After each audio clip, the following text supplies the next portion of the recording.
श्री जगदम्बाई दुर्गा देवी नमः। आज नवरात्रि का दूसरा दिन है।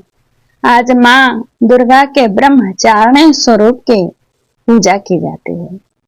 इनकी कथा मैं सुनाती हूँ, उसके पहले मैं इनके महत्व को बताना चाहूंगी। माँ दुर्गा के 9 शक्तियों का दूसरा स्वरूप ब्रह्मचारिणी का है। यहाँ ब्रह्म शब्द का अर्थ तपस्या है। ब्रह्मचारिणी अर्थात तप की चारणी, तप का आचरण करने वाली कहा भी है। देवस्तत्वम तपो ब्रह्म, वेद तत्व और तप ब्रह्म शब्द के अर्थ हैं। ब्रह्मचारिणी देवी का स्वरूप पूर्ण ज्योतिर्मय एवं अत्यंत भव्य है। इनके दाहिने हाथ में जप की माला एवं बाएं हाथ में कमंडलू रहता है। माँ दुर्गा जी का यह स्वरूप भक्तों और सिद्धों को अनंत फल देने वाला है। इनकी उपासना से मनुष्य में तप, त्याग, वैराग्य, सदाचार, संयम की वृद्धि होती है। जीवन के कठिन संघर्षों में भी उसका मन कर्तव्य पथ से विचलित नहीं होता है। मां ब्रह्मचारिणी देवी की कृपा से उसे सर्वत्र सिद्धि और विजय की प्राप्ति होती है। दुर्गा पूजा के दूसरे दिन इन्हीं के स्वरूप की उपासना की जाती है। इस दिन साधक का मन स्वाधिष्ठान चक्र में स्थित होता है। इस चक्र में अवस्थित मन वाला योगी उनकी कृपा और भक्ति प्राप्त करता है। अब आइए इनकी कथा सुनाती हूँ।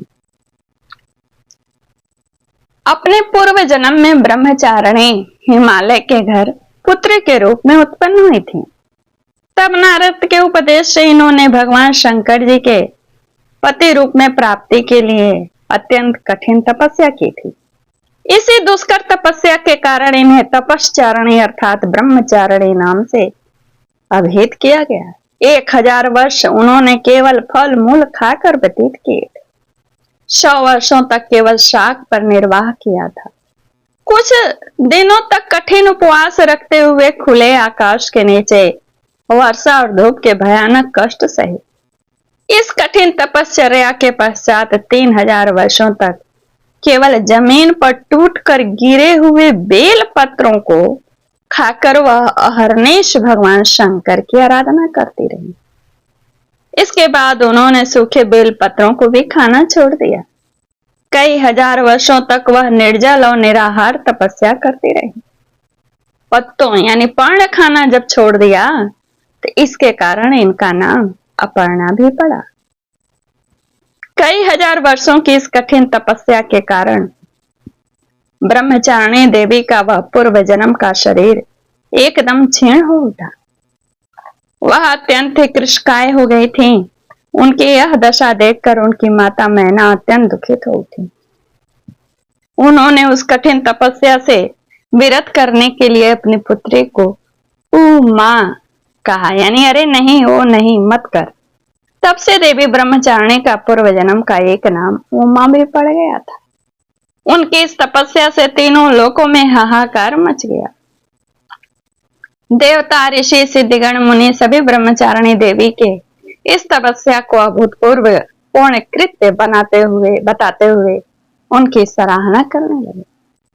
अंत में पितामह ब्रह्मा जी ने आकाशवाणी के द्वारा उन्हें संबोधित करते हुए प्रसन्न स्वरों में कहा, हे देवी, आज तक किसी ने ऐसा कठोर तपस्या नहीं की थी। ऐसी तपस्या तुम्ही से संभव थी। तुम्हारे इस अलौकिक कृत्य की चतुर्दिक सराहना हो रही है। तुम्हारी मनोकामना सर्वतोभावेन परिपूर्ण हो। भगवान चंद्रमौली शिव जी तुम्हें पति रूप में प्राप्त होंगे। अब तुम तपस्या से विरत होकर लौट जाओ। शीघ्र ही तुम्हारे पिता तुम्हें बुलाने आ रहे हैं। इस तरह मैंने हमको मां ब्रह्मचारिणी की पूजा करने से क्या प्राप्त होता है, उनका साधना करने से, और कथा भी सुनाई। इसको सुनने कहने